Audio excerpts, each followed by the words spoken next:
ಏನು ಕರೆದಿದ್ದು? ಹಾಂ ಇಲ್ರಿ, ನನ್ನ ಡ್ರೆಸ್ ರೆಡಿ ಮಾಡಿಲ್ಲ. ನಾನೇ ಎಲ್ಲಾದರೂ ಇಟ್ಬಿಟ್ಟು ಮರ್ತ್ಬಿಟ್ಟು ಅನ್ಕೊಂಡೆ, ಎಲ್ಲೂ ಕಾಣಿಸ್ತಾರೆ ಇಲ್ಲ. ಹಾಂ ಸೋ ಸಾರಿ, ಇವತ್ತು ಕೆಲಸ ಜಾಸ್ತಿ ಇತ್ತು, ಮಕ್ಕಳು ರೆಡಿ ಮಾಡಬೇಕಿತ್ತು. ಅದು ಅಲ್ಲದೆ ಈ ಪೇಪರ್ಸು ತುಂಬಾ ಇಂಪಾರ್ಟೆಂಟ್, ಇದನ್ನು ಚೆಕ್ ಮಾಡಿ ನಾನು ಇವತ್ತೇ ಕಳಿಸ್ಬೇಕು. ಸೊ ಇವತ್ತೊಂದಿನ ನೀವೇ ರೆಡಿ ಆಗ್ಬಿಡಿ. ಹಲೋ, ಇಷ್ಟು ದಿವಸ ನೀವೇ ರೆಡಿ ಮಾಡಿಬಿಟ್ಟು ಈಗ ನೀವೇ ರೆಡಿಯಾಗಿ ಅಂದರೆ ಆಗಲ್ಲ ರೀ, ಭಾಳ ಕಷ್ಟ ಆಗುತ್ತೆ.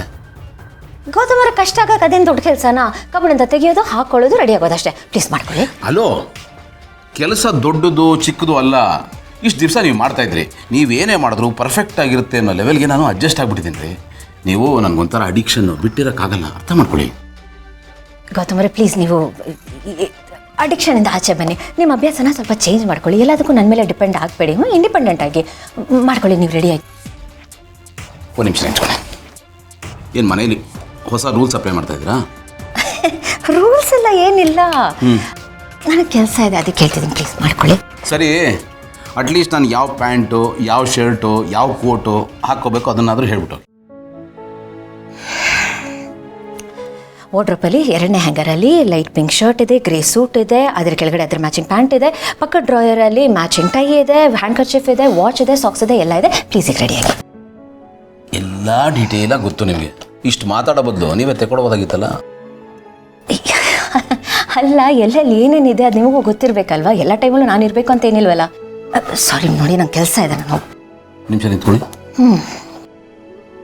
ನನ್ನ ಪ್ರಶ್ನೆ ಕೇಳಲ್ಲ? ಸರಿ, ಬೇಗ ಕೇಳಿ. ನಿನ್ನೆಯಿಂದ ಬಹಳ ವಿಚಿತ್ರವಾಗಿ ಆಡ್ತಾ ಇದ್ದೀರಾ ನೀವು. ನಿಮ್ಮ ಮಾತು, ಬಿಹೇವಿಯರು ಏನೋ ಚೇಂಜಸ್ ಇದೆ. ನಿಮ್ಮ ಮನಸ್ಸಲ್ಲಿ ಬೇರೆ ಏನಾದರೂ ಓಡ್ತಾ ಇದೆಯಾ? ಇಲ್ವಲ್ಲ. ಇಲ್ಲ ಅನ್ನೋ ಥರ ಕಾಣ್ತಾ ಇಲ್ವಲ್ಲ, ಏನೋ ಇದೆ. ನಿಜವಾಗ್ಲೂ ಏನೂ ಇಲ್ಲ ಗೌತಮ್ ಅವರೇ, ನೀವು ಓವರ್ ಥಿಂಕ್ ಮಾಡ್ತಿದ್ದೀರಾ. ನನಗೆ ಸ್ವಲ್ಪ ಕೆಲಸ ಜಾಸ್ತಿ ಇದೆ ಅಷ್ಟೇ. ನೋಡಿ, ಕೆಲಸ ಜಾಸ್ತಿ ಇದ್ದರೆ ನೀವು ಡ್ರೆಸ್ನ ರೆಡಿ ಮಾಡಿ ಇಲ್ದಿರ್ಬೋದು, ಬಟ್ ನಿಮ್ಮ ಮುಖದಲ್ಲಿ ಬೇರೆ ಏನೋ ಟೆನ್ಷನ್ ಕಾಣಿಸ್ತಾ ಇದೆ. ಹೇಳೋಣಲ್ಲ, ಕೆಲಸಕ್ಕೆ ಟೆನ್ಷನ್, ಅದು ಬಿಟ್ಟರೆ ಇನ್ನೇನು ಇಲ್ಲ. ಪ್ಲೀಸ್ ನೀವು ರೆಡಿಯಾಗಿ. ಸರಿ, ನಾನು ರೆಡಿ ಆಗ್ತೀನಿ. ಕೋಟ್ ಮಾತ್ರ ನೀವೇ ಹಾಕ್ಬೇಕು. ಅಲ್ಲ ಗೌತಮ್ ಅವರೇ, ಪ್ಯಾಂಟು ಶರ್ಟ್ ಹಾಕಿ ರೆಡಿ ಆಗ್ತೀರಲ್ವಾ? ಮತ್ತೆ ಕೋಟು ಹಾಕೊಳ್ಳಿ. ಹಾಕೊಳ್ಳಲ್ಲ. ಮತ್ತೆ ಮುಂಚೆ ಹಾಕೋತಿರ್ಲಿಲ್ವಾ ನೀವು? ಅದು ಅಲ್ಲದೆ ನಾವು ಬೇರೆ ಆದಾಗಲೂ ನೀವು ಹಾಕೋತಿರಲ್ವಾ? ಎಲ್ಲ ಹಾಕೋತಾ ಇದ್ದೆ, ನೀವು ನನ್ನ ಜೊತೆಗಿಲ್ಲ ಅಂತ ನಾನು ಕೋಟೆ ಹಾಕೋತಾ ಇರಲಿಲ್ಲ.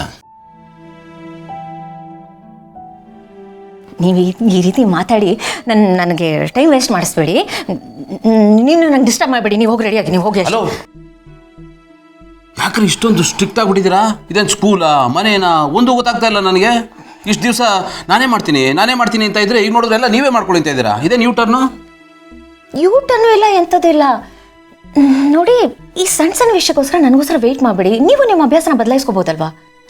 ಬದಲಾಯಿಸ್ಕೋಬೋದು, ಬಟ್ ನೀವು ನನ್ನ ಜೊತೆಗಿದ್ರೆ ಅದು ಖುಷಿನೇ ಬೇರೆ ಕಣ್ರಿ.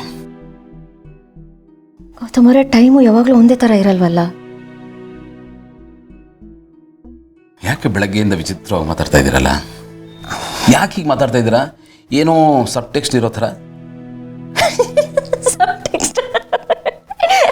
ಸಬ್ ಟೆಕ್ಸ್ಟ್ ಇಲ್ಲ, ಎಂಥದ್ದು ಇಲ್ಲ. ನಾನು ಸುಮ್ಮನೆ ಹಾಗೆ ಜನರಲ್ ಆಗಿ ಹೇಳಿದೆ, ಬಾಯಿ ಮಾತು ಹೇಳಿದೆ ಅಷ್ಟೇ. ನಾನು ಸುಮ್ಮನೆ ಹಾಗೆ ಏನೋ ಹೇಳ್ತಾ ಇಲ್ಲ, ಏನೋ ಮನಸ್ಸಿನಲ್ಲಿದೆ, ಏನೋ ಅಂತ ಹೇಳ್ತಾ ಇಲ್ಲ ಅಷ್ಟೇ.